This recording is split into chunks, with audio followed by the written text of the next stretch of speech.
সুন্দর কোন আকৃতিতে হোক, ধোঁকাবাজের কথা বলার কোন ছদ্মবেশে হোক, ইসলামকে ক্ষতিগ্রস্ত করবার যে কোনো পদক্ষেপ যেখান থেকে পরিচালিত হোক, ওলামায়ে উম্মতকে চোখ কান্না এবং সজাগ থাকতে হবে এবং সেই আক্রমণ থেকে ইসলামকে রক্ষা করতে হবে। এটা ওলামায়ে কেরামের জিম্মাদারি। মুহতারাম হাজিরিন, অনেকেই ইসলামের অনেক বিষয় নিয়ে তাদের তেমন কোনো যায় আসে না, তাদের তেমন কিছু এটা নিয়ে মাথা ব্যথা হয় না, তারা নাকেদের দিয়ে ঘুমায়, কিন্তু সেই বিষয়টি ওলামায়ে কেরামদের পর ওলামায়ে কেরাম বরদাস্ত করতে পারেন না। আমি আপনাদের সম্মুখে পবিত্র কোরআনে পাকের যে আয়াতগুলো তেলাওয়াত করেছি, সূরা বনী ইসরাঈলের আয়াতে কারিমার মধ্যে আল্লাহ রাব্বুল আলামিন একটি আলামত এবং পূর্বাভাসের কথা বলেছেন, একটি আলামত বলেছেন, লক্ষণ বলেছেন। কিসের লক্ষণ? কোন কওমের উপর, কোন জাতির উপর আল্লাহর পক্ষ থেকে যখন আযাব আসার সময় ঘনিয়ে আসে, কোন কওমের উপর আল্লাহ পাক যখন আযাব প্রেরণ করবার সিদ্ধান্ত নেন, তখন সেই এলাকায় কিছু নিদর্শন প্রকাশ পায়। কি নিদর্শন? আল্লাহ কোরআন বলছে, ওয়াইদা আরাদনা আন নুহলিকা কারিয়াতান আমারনা মুতরাফিহা ফাফাসাকু ফিহা ফাহাক্কা আলাইহিল কওলু ফাদাম্মারনাহা তাদমীরা। আমি যখন কোন জাতিকে ধ্বংস করার ইচ্ছা করি, তখন সেই এলাকার, সেই দেশের, সেই জাতির মধ্যে যারা আল্লাহর নাফরমান হয়েছে, খোদাদ্রোহী, অন্যায়কারী, পাপাচারী হয়েছে, তাদেরকে আমি সুযোগ দিয়ে দেই। তারা আল্লাহর নাফরমানের ক্ষেত্রে, অন্যায়, অবিচার, জুলুম, অত্যাচারের ক্ষেত্রে সীমা লঙ্ঘন করতে থাকে। আর এভাবে তাদের সীমা লঙ্ঘনের মাধ্যমে ফাহাক্কা আলাইহিল কওল, সেই জাতির উপর আল্লাহর পক্ষ থেকে আযাব আসার পরিবেশ তৈরি হয়ে যায়। ফাদাম্মারনাহা তাদমীরা, আর তখনই আল্লাহ পাক রব্বুল আলামিনের পক্ষ থেকে সেই কওমের উপর আযাব চলে আসে। মুহতারাম হাজিরিন, যখনই কোনো কওমের উপর এরকম আযাব আসবার, খোদাই গজব অবতীর্ণ হওয়ার পরিবেশ দেখা যায়, লক্ষণ দেখা যায়, পূর্বাভাস দেখা যায়, তখন জাতির অন্য শ্রেণীরা, সাধারণ মানুষ, তারা বিচলিত না হয়ে থাকতে পারে, কিন্তু ওলামায়ে উম্মত জাতির এই পরিণাম দেখে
সমাজকেও সজাগ করবে। এই জন্য আমরা দেখি যখনই এমন কোন ঘটনা সংঘটিত হয়, যখনই আল্লাহ দিনের উপর আঘাত আসতে থাকে, যেখান দিয়ে যে রূপে আঘাত আসুক, দায়িত্ব হলো আল্লাহ দিনকে হেফাজত করা, উম্মতকে হেফাজত করা।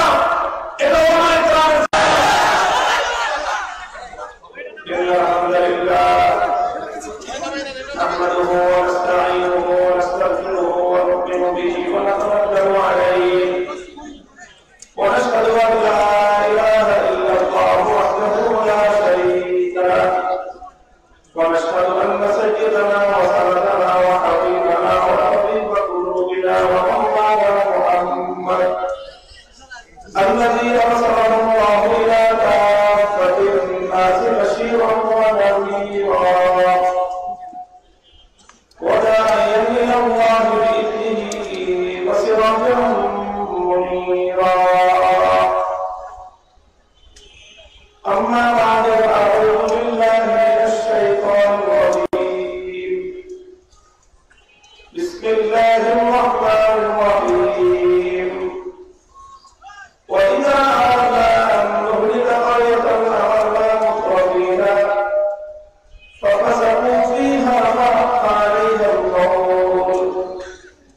فحق عليها القول ودمرناها تدميرا. وعن أبي هريرة رضي الله تعالى عنه أنه قال قال رسول الله صلى الله عليه وسلم قال الله تعالى من عادى لي وليا فقد آذنته بالحرب. بارك الله لنا ولكم في القرآن العظيم ونفعنا وإياكم بالآيات والذكر الحكيم. اللهم صل على محمد وعلى آل محمد كما صليت على إبراهيم وعلى آل إبراهيم إنك حميد مجيد. اللهم بارك على محمد وعلى آل محمد كما باركت على إبراهيم وعلى آل إبراهيم إنك حميد مجيد. محترم حضرت صدر اجلاس حضرات ওলামায়ে কেরাম, সম্মানিত মুরব্বী সাহেবান, সমবেত ইসলাম প্রিয় কোরআন প্রেমিক নবী প্রেমিক নবী মুসলমান ভাই ও বন্ধুগণ, দক্ষিণ চট্টগ্রাম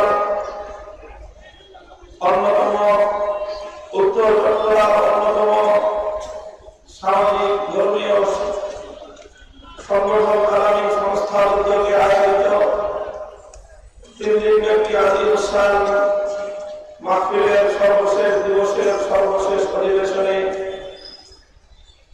আল্লাহ রাব্বুল আলামিন আমাদেরকে সমবেত থাকার তৌফিক দিয়েছেন।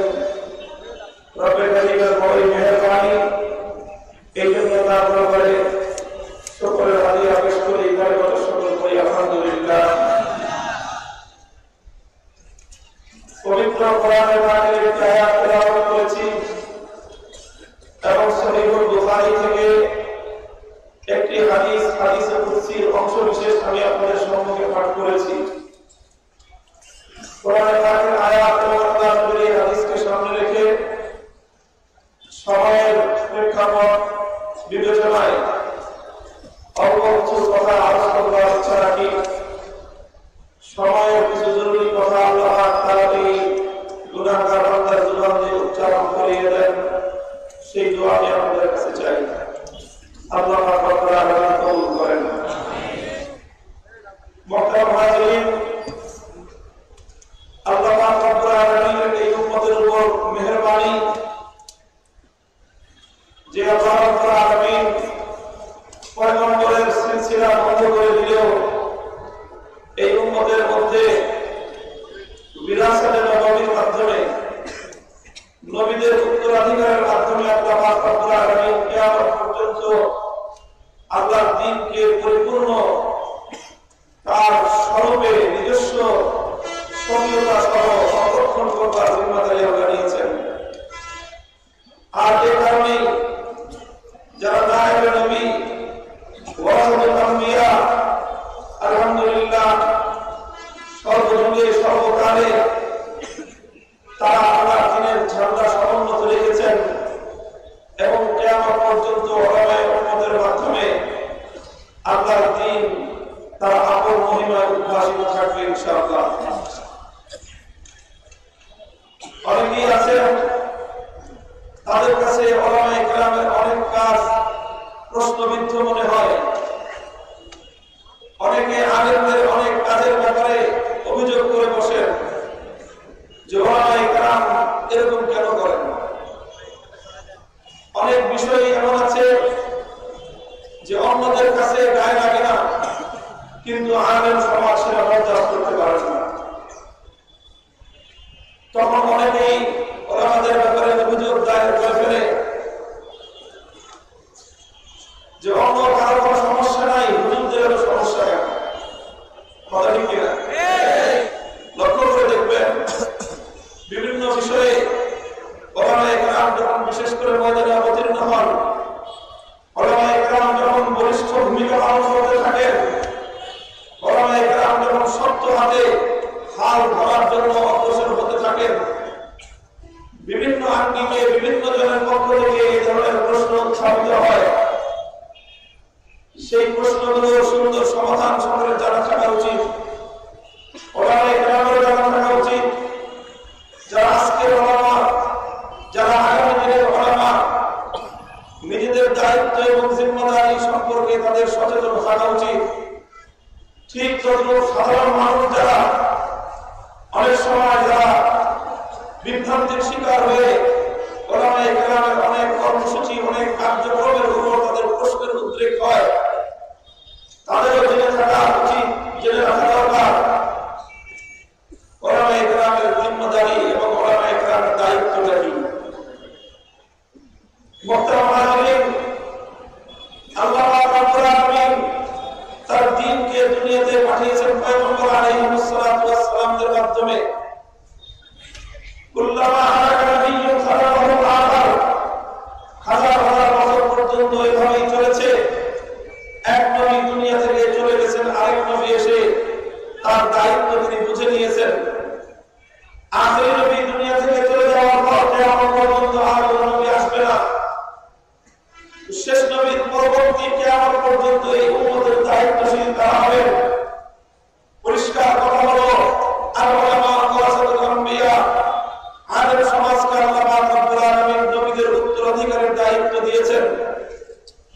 আমরা ওলামা ওয়ারাসাতুল আম্বিয়া এই হাদিসটিকে আলেমদের ফজিলতের হাদিস বলে আলোচনা করে থাকি, প্রচার করে থাকি।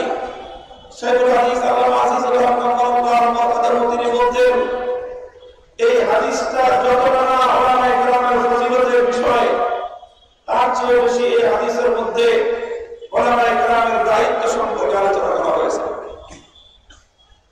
ওলামায়ে কেরামের দায়িত্ব হলো আল্লাহর দ্বীনের উপর যেখান দিয়ে আঘাত আসবে, আল্লাহর দ্বীনকে যেখান দিয়ে আক্রমণ করার চেষ্টা করা হবে, সূক্ষ্মরূপে হোক, প্রকাশ্য রূপে হোক, গোপন ভাবে হোক, সুন্দর কোন আকৃতিতে হোক, ধোঁকাবাজের প্রতারণার কোন ছদ্মবেশে হোক, ইসলামকে ক্ষতিগ্রস্ত করবার যে কোনো পদক্ষেপ যেখান থেকে পরিচালিত হোক, ওলামায়ে উম্মতকে চোখ কান্না এবং সজাগ থাকতে হবে এবং সেই আক্রমণ থেকে ইসলামকে রক্ষা করতে হবে।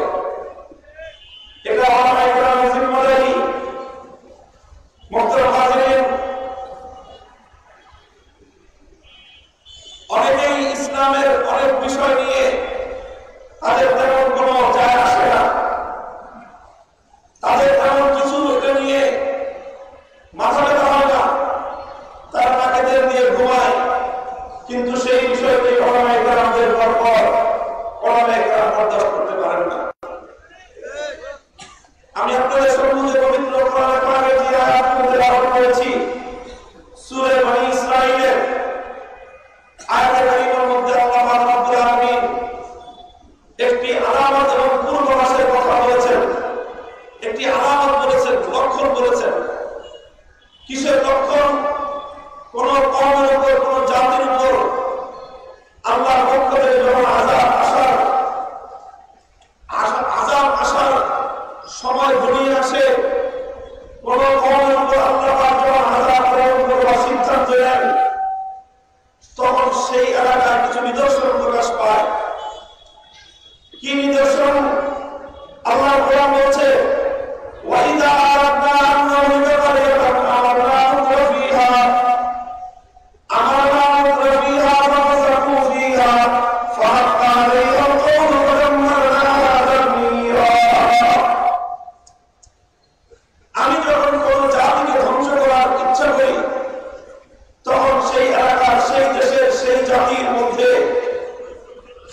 জাতির উপর আল্লাহর পক্ষ থেকে আযাব আসার পরিবেশ তৈরি হয়ে যায়।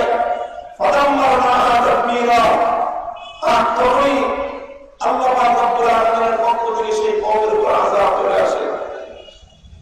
মুহতারাম হাজিরিন, যখনই কোনো কওমের উপর এরকম আযাব আসবার, খোদাই গজব অবতীর্ণ হওয়ার পরিবেশ দেখা যায়, লক্ষণ দেখা যায়, পূর্বাভাস দেখা যায়, তখন জাতির অন্য শ্রেণীরা, সাধারণ মানুষ তারা বিচলিত না হলেও না হয়ে থাকতে পারে, কিন্তু ওলামায়ে উম্মত জাতির এই পরিণাম দেখে কোনদিন তারা নীরবে নিস্তব্ধ থাকতে পারে না। ওলামায়ে কেরাম তখন সোচ্চার হয়, কারণ ওলামায়ে কেরাম জাতিকে ভালোবাসে, ওলামায়ে কেরাম উম্মতকে ভালোবাসে, ওলামায়ে কেরাম দেশকে ভালোবাসে। আর ভালোবাসে বলেই কোন বিপদের পূর্ব লক্ষণ দেখা দিলে ওলামায়ে কেরাম দেশকে, জাতিকে রক্ষা করবার জন্য তৎপর হয়ে ওঠে। যেমনি ভাবে পয়গম্বর আলাইহিস সালামের বৈশিষ্ট্য ছিল, যখনই কোন কওমের উপর আল্লাহর পক্ষ থেকে আযাব আসার একটা পরিবেশ তৈরি হয়ে যেত, আযাব আসার সম্ভাবনা দেখা দিত, তখন নবীগণ অস্থির হয়ে পড়তেন, কওমকে সতর্ক করার চেষ্টা করতেন, বলতে থাকতেন, হে আমাদের কওম, হে আমার কওম, সতর্ক হও, সজাগ হও, আপনারা কিন্তু ওই যে আল্লাহর পক্ষ থেকে আযাব চলে আসতেছে। নবীগণ অস্থির হয়ে পড়তেন। ঠিক তদ্রূপ নবীদের উত্তরাধিকার দেওয়া, যারা নবীদের নায়েব ওয়ারাসাতুল আম্বিয়া, আজ তাদের একই অবস্থা। জাতির উপর, কওমের উপর, দেশের উপর কোন দুর্যোগ দুর্বিপাক যখন তারা ঘনিয়ে আসতে দেখেন, তখন ওলামায়ে কেরাম নীরবে সহ্য করতে পারেন না, তারা অস্থির হয়ে পড়েন, তারা জাতিকে সতর্ক করতে থাকেন। আর এটাই হলো ওলামায়ে কেরামের নায়েব নবী হওয়ার প্রমাণ। বন্ধুগণ, এই কারণে ওলামায়ে কেরামকে অনেকের বিচক্ষণের সম্মুখীন হতে হয়, সমালোচনার সম্মুখীন হতে হয়। ওলামায়ে কেরাম যখন এভাবে অস্থিরতা প্রকাশ করতে থাকেন, চিৎকার করতে থাকেন, জাতিকে সজাগ করতে থাকেন, তখন অনেকে বলতে থাকে, হুজুরদের সমস্যা কি, ওনারা চিৎকার করে কেন? কিন্তু তারা বুঝে না যে যদি ওলামায়ে কেরাম এভাবে জাতিকে সতর্ক করা বন্ধ করে দেয়, তাহলে জাতিকে ধ্বংসের হাত থেকে রক্ষা করবার কেউ সজাগ করবে না। এই জন্য আমরা দেখি, যখনই এমন কোন ঘটনা সংঘটিত হয়, যখনই আল্লাহর দ্বীনের উপর কোন আঘাত আসতে থাকে, যেখান দিয়ে যে রূপে আঘাত আসুক, ওলামায়ে কেরামের দায়িত্ব হলো আল্লাহর দ্বীনকে হেফাজত করা, উম্মতকে হেফাজত করা। এটা ওলামায়ে কেরামের আলহামদুলিল্লাহ নাহমাদুহু ওয়া নাস্তাঈনুহু ওয়া নাস্তাগফিরুহু ওয়া নু'মিনু বিহি ওয়া নাতাওয়াক্কালু আলাইহি ওয়া নাশহাদু আন লা ইলাহা ইল্লাল্লাহু ওয়াহদাহু লা শারীকা লাহু ওয়া নাশহাদু আন্না সাইয়্যিদানা ওয়া সাyyidana ওয়া হাবিবানা ওয়া হাবিবা কুলুবিনা ওয়া মাওলানা মুহাম্মদ الذي أرسله الله إلى كافة الناس بشيرا ونذيرا وداعيا إلى الله بإذنه وسراجا منيرا. أما بعد، فأعوذ بالله من الشيطان الرجيم. بسم الله الرحمن الرحيم. وإذا أردنا أن نهلك قرية أمرنا مترفيها ففسقوا فيها فحق عليها القول فدمرناها تدميرا. وعن أبي هريرة رضي الله تعالى عنه أنه قال: قال رسول الله صلى الله عليه وسلم: قال الله تعالى: من عادى لي وليا فقد آذنته بالحرب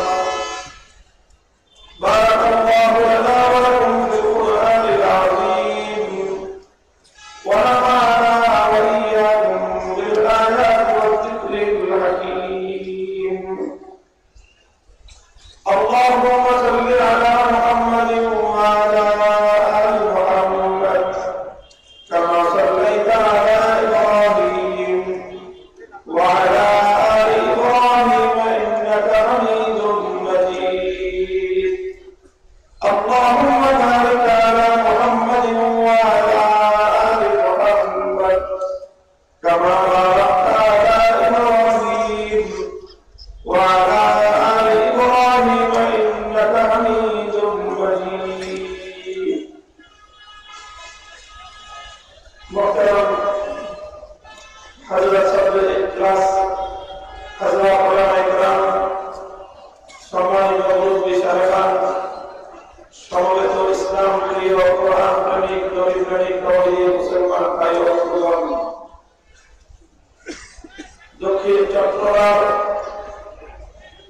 অন্যতম উত্তর চট্টগ্রাম অন্যতম সামাজিক ধর্মীয় সংগঠন আলামী সংস্থার উদ্যোগে আয়োজিত 3 দিনব্যাপী আজিমুসান মাহফিলের সর্বশেষ দিবসের সর্বশেষ অধিবেশনে আল্লাহ রাব্বুল আলামিন আমাদেরকে সমবেত থাকার তৌফিক দিয়েছেন। রব্বুল কারীমের বড়ই মেহেরবানি, এই জন্য তার দরবারে সকলের হাজিরা পেশ করি, কালিমাত শুকর করি আলহামদুলিল্লাহ। পবিত্র কোরআনের মাঝে একটি আয়াত তেলাওয়াত করেছি এবং সহিহুল বুখারী থেকে একটি হাদিসে কুদসির অংশ বিশেষ আমি আপনাদের সম্মুখে পাঠ করেছি। কোরআনের মাঝে আয়াত এবং আল্লাহর নবীর এই হাদিসকে সামনে রেখে সময়ের প্রেক্ষাপট বিবেচনায় অল্প কিছু কথা আলোচনা করার ইচ্ছা রাখি। সময়ের কিছু জরুরি কথা আল্লাহ তাআলা এই গুনাহগার বান্দার জবান দিয়ে উচ্চারণ করিয়ে দেন, সেই দোয়া আমি আপনাদের কাছে চাই। আল্লাহ রাব্বুল আলামিন কবুল করেন। মুহতারাম হাজিরিন, আল্লাহ রাব্বুল আলামিনের এই উম্মতের উপর মেহেরবানি যে আল্লাহ রাব্বুল আলামিন পয়গম্বরের সিলসিলা বন্ধ করে দিলেও এই উম্মতের মধ্যে বিরাসতে নববীর মাধ্যমে নবীদের উত্তরাধিকারের মাধ্যমে আল্লাহ রাব্বুল আলামিন কিয়ামত পর্যন্ত আল্লাহর দ্বীনকে পরিপূর্ণ পয়গম্বরের সিলসিলা বন্ধ করে দিলেও এই উম্মতের মধ্যে বিরাসতে